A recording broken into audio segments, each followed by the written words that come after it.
Halo semuanya, selamat datang di Kanak-Kanak Membaca Alkitab. Saya adalah Saudara Lin. Hari ini saya akan melanjutkan menjelaskan mengapa ada ringkasan wahyu ini, yaitu perjalanan Taiwan melalui Mesir, keluar dari Mesir, masuk ke Babel, dan keluar dan Babel. Pada malam tanggal 23 Maret tahun 2018,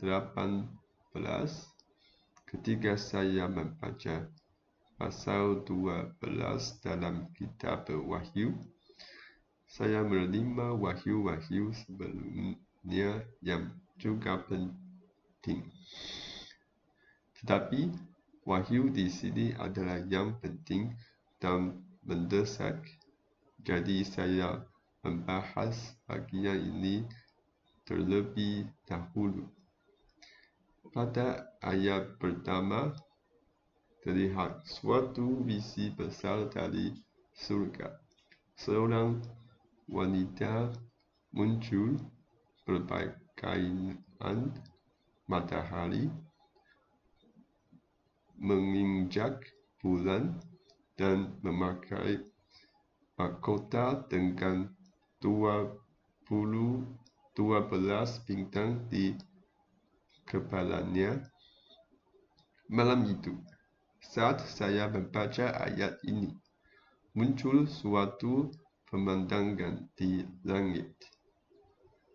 Pemandangan yang aneh. Pada saat itu, saya belum pernah melihat pemandangan seperti itu sebelumnya. Ini mencederai pengetahuan fisika saya.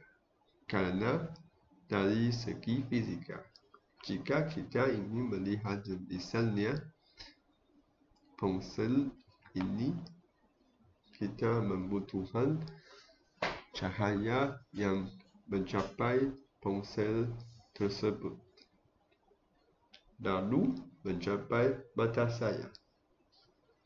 Dibutuhkan cahaya agar bisa terlihat. Namun, pada malam itu saya menyadari bahawa Tuhan dapat membuat orang melihat sesuatu tanpa memerlukan cahaya. Dia dapat membuat orang melihat. Pola itu seperti ini, tidak ada keraguan. Itu adalah bendera nasional Taiwan. Pola ini berada di udara selama sekitar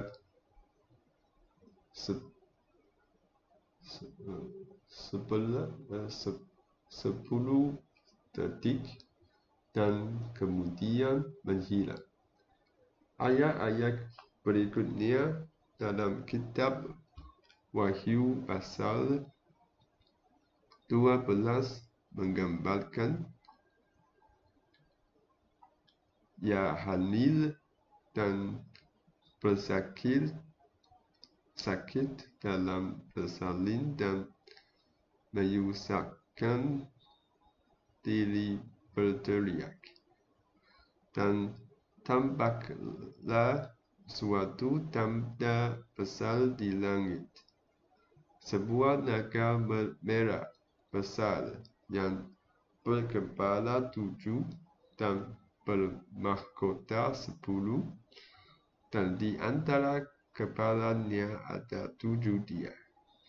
Pada saat itu, ketika saya membaca tentang naga merah besar, saya melihat suatu bentuk ini juga muncul di utara, sejenis naga yang seluruh tubuhnya berwarna merah.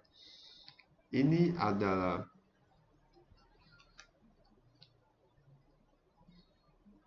jenis agak barat dengan sayap seperti ini. Bukan naga oriental. Pada saat itu, saya melihat naga ini, dia memiliki penampilan seperti ini. Ya, mirip dengan peta Tiongkok China dengan bagian kepala di sini dan bagian sayap di sini. Saya melihat kepada naga ini di bagian timur laut. Dia membentangkan lehernya ke depan, lalu bersuara keras. Dan kemudian lehernya kembali ke bentuk semula dan pemandangan ini menghilang. Kitab Wahyu 12. Bagian depannya adalah ringkasan, sementara bagian belakangnya memberikan deskripsi yang lebih rinci. Pada ayat 13, naga melihat dirinya terjatuh ke bumi dan mulai menganiaya perempuan yang melahirkan anak laki-laki. Ketika naga menyadari kelemahannya, dia bangkit untuk menganiaya orang Taiwan. Lalu, 2 sayap besar diberikan kepada perempuan tersebut sehingga dia dapat terbang ke padang gurun, tempat dia disembunyikan dari ular tersebut, dan dia diberi makan di sana selama 1 tahun, 2 tahun, setengah tahun. Pada saat itu, ada suatu wahyu dalam bentuk suara yang mengatakan, Amerika adalah Mesir. Pada awalnya, saya tidak mengerti karena dalam ayat ini tidak ada Amerika atau Mesir.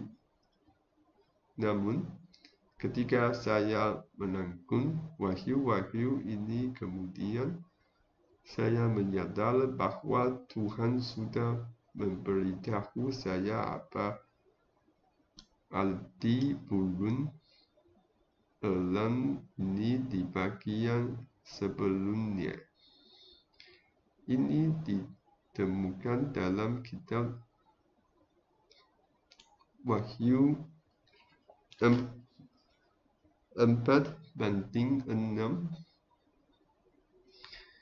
yang menyebutkan bahwa di sekitar takhta ada 4 makhluk hidup yang penuh mata di seluruh tubuh mereka. Yang pertama seperti singa, yang kedua seperti anak lembu, yang ketiga memiliki wajah seperti manusia, dan yang keempat seperti burung elang. Ketika saya membaca tentang makhluk yang pertama seperti singa, Tuhan tidak memberikan wahyu kepada saya. Ini adalah suatu kekosongan. Namun, ketika saya membaca tentang yang kedua seperti anak lembu, saya melihat latar belakang hitam dengan kain huruf Cina putih bertuliskan sapi India. Dan ketiga, saya membaca tentang yang ketiga seperti manusia.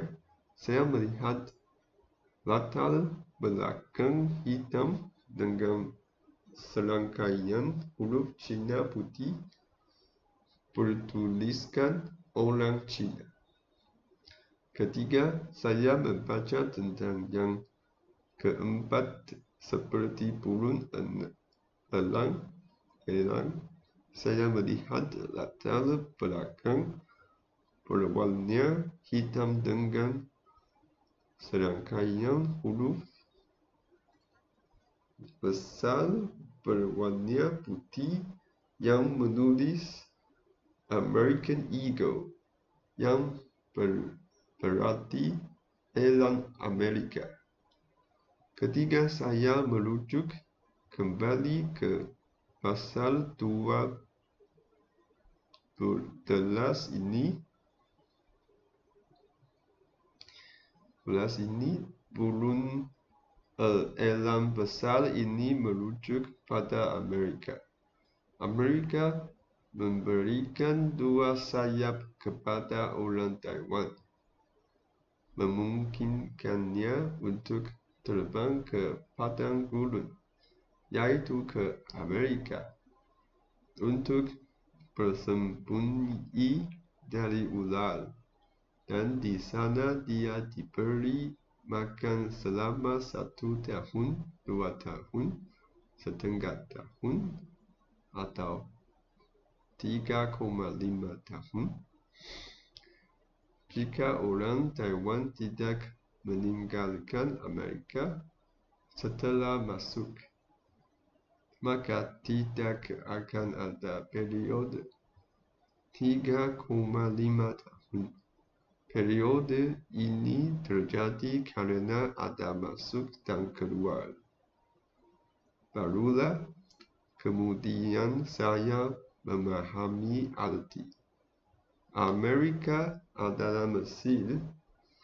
Ini sejalan dengan masuk dan keluar dan dari Mesir dalam sejarah Israel.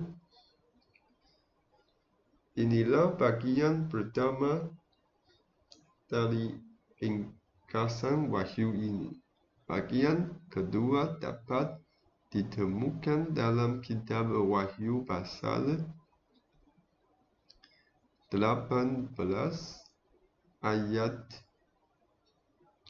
1 sampai 5. Ayat-ayat ini menggambarkan malaikat besar dengan kuasa besar turun dari surga dan bumi bersinar karena kemuliaannya.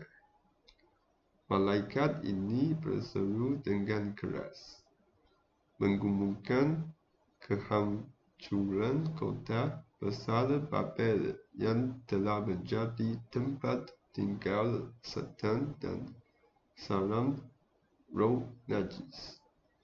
Ini mencakup tempat sarang burung-burung najis dan segala sesuatu yang najis dan keji.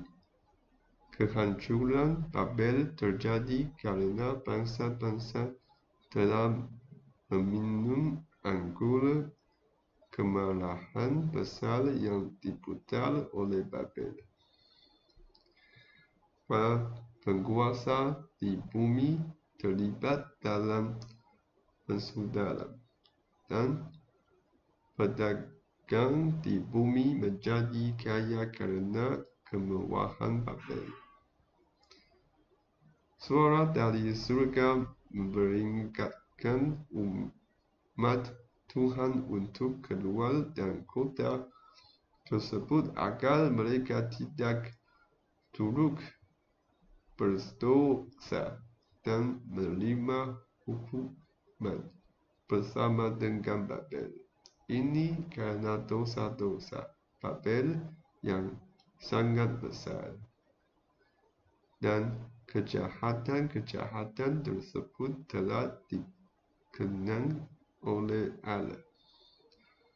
Tuhan memerintahkan umatnya untuk meningkatkan kota Babel. Dan pada malam ketika saya membaca bagian ini, Tuhan tidak memberikan wahyu kepada saya pada saat itu, sehingga saya tidak memahaminya dengan jelas. Namun, setelah malam itu dan setelah menerima wahyu-wahyu ini, saya menyadari bahwa Alkitab sangat mungkin adalah kebenaran. Pada saat itu, saya memutuskan untuk tidak lagi menonton anime dan membaca manga yang sebelumnya saya habiskan banyak waktu untuk itu. Mengapa?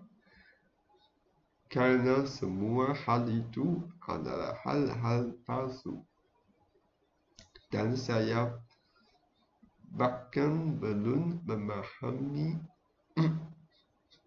atau mengerti Alkitab yang sejati. Bagaimana saya bisa membuang waktu pada hal-hal palsu ini? Jadi, saya menghapus semuanya dari daftar favorit saya dan fokus untuk membaca Alkitab. Ketika saya kemudian menyelesaikan membaca Alkitab bagian Perjanjian Lama, saya kembali membaca bagian ini dan baru kemudian saya menyatakan bahwa ini adalah tentang umat Tuhan, yaitu orang Taiwan yang tanpa disadari masuk ke dalam Babel besar. Dan sekarang Tuhan menyuruh mereka untuk keluar dari Babel besar ini. Inilah yang sesuai dengan sejarah Israel yang masuk dan keluar dari Mesir, masuk dari keluar dari Babel. Inilah asal-usul ringkasan wahyu ini. Saya akan berbagi lebih banyak detail dan bagaimana mempersiapkan diri dalam video-video berikutnya. Kami memohon agar Tuhan membantu dan memimpin hati kita. Kami mengakhiri ini dengan doa. Bapa yang terkasih, kami bersyukur kepadamu atas misi yang mulia ini. Terima kasih kerana telah memilih kami sebagai umat-Mu. Semoga Engkau menjaga saudara-saudara yang menonton video ini dan semua orang yang tinggal di Taiwan agar mereka mendapatkan damai sejahtera. Tunjukkan kepada kami bagaimana cara kami harus bersiap. Mohon tolong arahkan kami untuk bertobat dan kembali kepadamu. Berikanlah kami hati yang baru untuk menyambut kedatangan-Mu yang kedua kali. Semoga kami menjadi bagian dari warisan yang mendapat bagian dalam kemuliaan-Mu. Doa ini kami sampaikan atas nama Yesus Kristus. Amin.